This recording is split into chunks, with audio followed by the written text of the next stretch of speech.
While I was trying to figure out what to make for this week's build, I kept coming back to the story of the troll under the bridge. I don't know why, but it led to a bunch of questions in my head, like why does the troll live there? What does he want to get across the bridge? What are the consequences to killing that troll? Is he protecting a nearby village?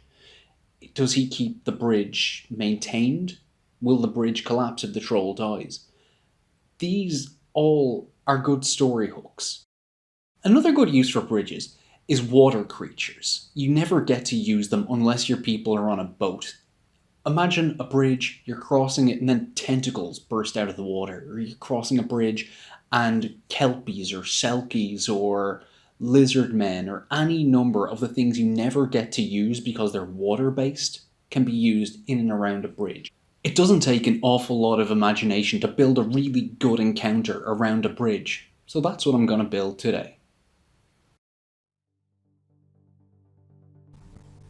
We'll start out by freehanding a shape for the bridge onto a piece of paper inside a rectangle which measures 4 by 16 inches. Then we'll cut out the shape with an X-Acto knife, and this will be our template for the sides of the bridge.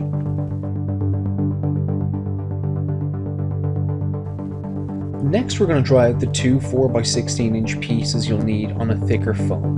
I'm using 1/2 inch expanded polyurethane here because it's cheap, it gives the stony texture I'm looking for, and because I bought a bunch of it a while ago and I might as well find a use for it.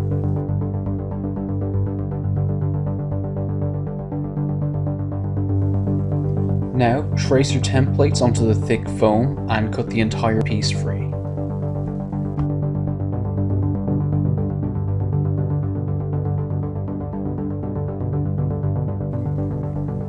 From here, we'll cut this into 2 halves, then carefully remove the excess, leaving us with the 2 upright sides that will serve as the main body of the bridge.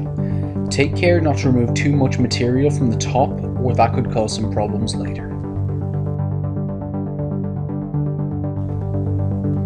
Once that's done, we can start cutting a 2-inch strip, which will be the ground of the bridge proper.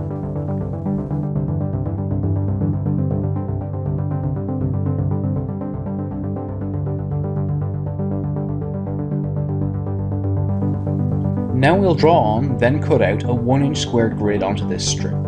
This will give you a grid to play on, but it'll also provide flexibility when you bend it, so you can attach it to the upright pieces.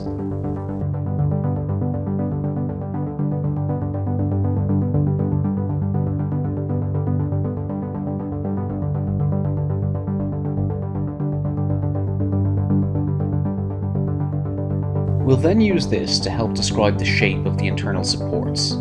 You'll want this to be as shallow as you can to make sure the minis can still stand on it and play.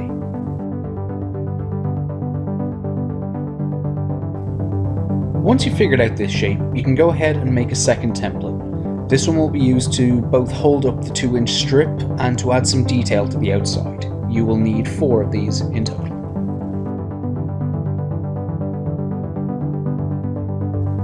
You don't have to do this, but I found it useful to pin the foam board in place so I could lift them up, put hot glue underneath, and then just push them down for a perfect fit.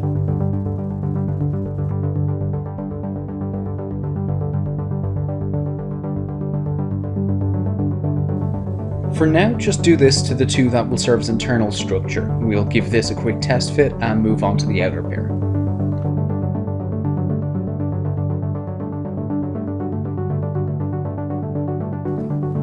On the outer pair, I used a round nose pliers in place of a divider or compass just because I had it to hand.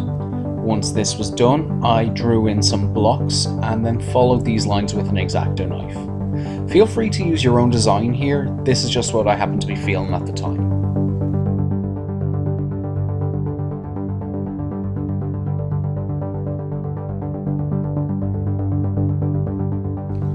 I only removed the outer paper from the bottom part of this, which gives the 2 pieces a slightly different texture after paint.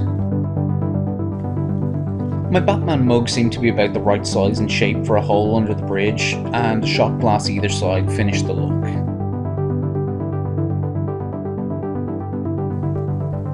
From here, we'll cut these 3 out and we're almost ready to assemble.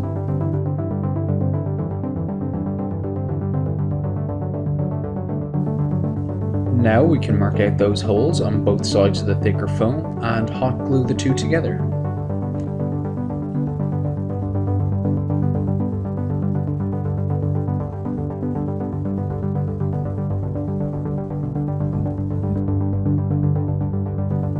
Before we finish the build part, we're going to put in some weathering, cracks going through some of the stones and chips taken out of others. Don't go too crazy with this, sometimes less is more.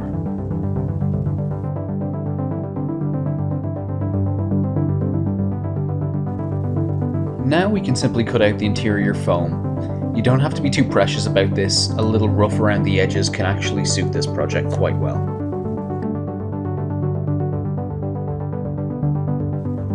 Now I tease some foam from the top to give the bridge even more of a decrepit and ancient feel. Some cracks in the facade will help with this effect.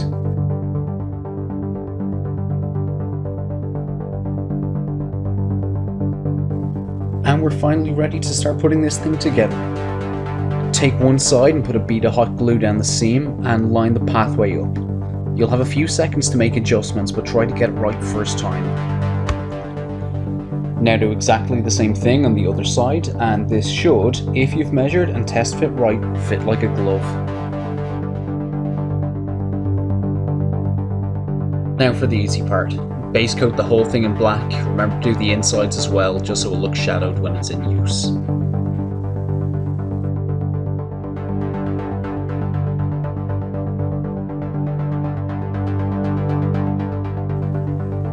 When this is dry, mix up a couple of greys. I used a darker grey for the stonework on the thicker foam and a much lighter grey for the flagstones. As ever, these greys are going to dry darker, so keep that in mind when you're making them.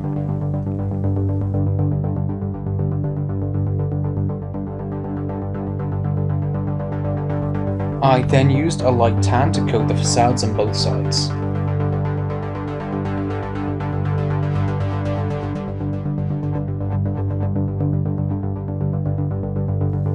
Next, I mixed up some paints to colour the stone blocks at the top here, starting with a dark gold, a blue, a red, a green, and finally a purple. I mixed each of these up with a metallic to help them pop a little better on the game table.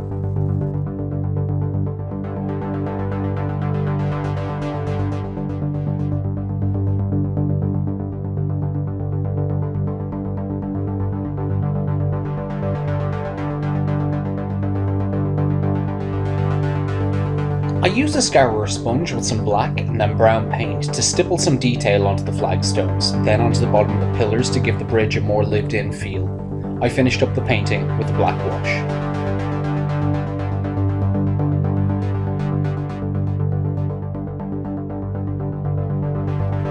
For the final step, I laid out some clear drying glue along the edges of the pathway and laid down some flocking. I got this from a set of miniature trees which I've yet to make but could appear in a future video. I could have used PVA glue here, but that was in another room and I would have had to walk, so I used wood glue instead.